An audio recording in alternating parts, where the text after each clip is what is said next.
ایران کے بادشاہ نے اپنے بیٹے کو پڑھانے کے لیے حساب نہ لیا جاتا۔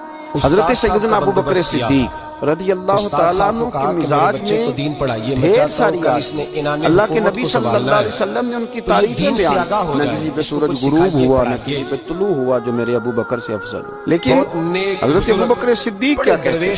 پرندے کو دیکھتے تو فرماتے کاش میں پرندہ ہوں، مجھ سے کوئی حساب نہ لیا جائے، کاش میری ماں مجھے نہ جنتی اور میں نہ یہ غلطیاں کرتا، عاجزی کا اظہار کرتا اور نہ پھر صبح قیامت مجھ سے حساب لیا جائے۔ کبھی درخت کو دیکھتے تو کہتے کاش میں درخت ہوتا، عاجزی کے ساتھ، انکساری کے، حالانکہ کتنا بڑا مرتبہ۔ ہمارے ہاں جس آدمی کو کچھ پر لگ جاتے ہیں پھر وہ اڑ کے بھی تو دکھاتا ہے نا، نظر آتی ہے کہ وہ اڑان اونچی ہو، لیکن حضرت ابو بکر صدیق رضی اللہ تعالیٰ عنہ کے جملوں میں تواضع، لفظوں میں تواضع، اور انداز کیا ہے حضرت ابو بکر صدیق کا؟ حضرت ابو بکر صدیق کے پاس چھوٹی چھوٹی بچیاں، ابھی آپ مومنین نہیں بنے تھے تو بچیاں آیا کرتی ہیں آ کے آپ سے کہتی کہ ہمارے گھر چلیے، ہماری بکریوں کا دودھ دھونے والا، آئیے ذرا دودھ دھو دیجئے۔ جناب صدیق ایک بار چھوٹی چھوٹی بچیوں کے پیچھے چل دیتے اور مدینے کی بچیوں کی بکریوں کا دودھ دھوتے۔ جب آپ امیر المومنین بن گئے نا تو بچیاں حاضر خدمت ہوئی، آ کے کہنے لگی حضور آپ تو امیر المومنین بن گئے ہیں تو اب ہماری بکریوں کا دودھ کون دھوئے؟ ہمارا والد انتقال کر گیا، ہمارا بھائی، آپ آتے تھے تو بکریوں کا دودھ دھو جاتے تھے۔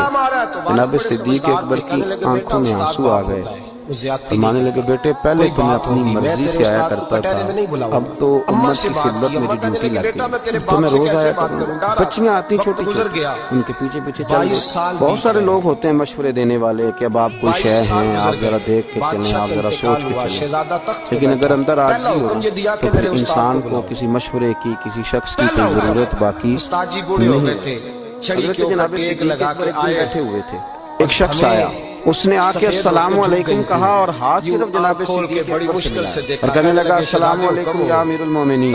سلام کا حضرت ابو بکر کو نامینیٹ کرتے ایک کونے میں ہو کے بیٹھے۔ اب اگر اس پر تھوڑا غور کیا جائے تو امیر المومنین تو ایک ہی تھے، باقی تو مومن تھے اور امیر المومنین ایک ہی تھے، لیکن جناب صدیق اکبر رضی اللہ تعالیٰ عنہ نے اس شخص کی طرف دیکھا اور جلال کے ساتھ فرمانے لگے تمہیں ان لوگوں میں صرف میں ہی مسلمان نظر آیا ہوں، تم نے کہا السلام علیکم یا امیر المومنین، مجموعی سلام کہنا چاہیے تھا۔ پہلے جلال فرمایا اور پھر ساتھ ہی آنکھوں میں آنسو آیا اور فرمانے لگے میں ان سب بندوں کی طرح ایک عام بندہ ہوں، میرے ساتھ بھی تمہارا رویہ وہی ہونا چاہیے جو اللہ کے سارے بندوں کے ساتھ تمہارا رویہ ہوتا ہے۔ میں اللہ کے بندوں میں سے ایک بندہ ہوں۔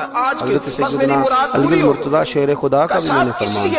ان سے کسی نے پوچھا کہ بتائیے امت میں سب سے افضل کون ہے؟ ابو بکر صدیق کا، ان کے بعد عمر فاروق، تو فرمایا حضور پھر آپ؟ فرمانے لگے میں تو عام مسلمانوں میں سے ایک مسلمان۔ اب وہ شخص جس کی فضیلت میں سب سے زیادہ حدیثیں آئی ہیں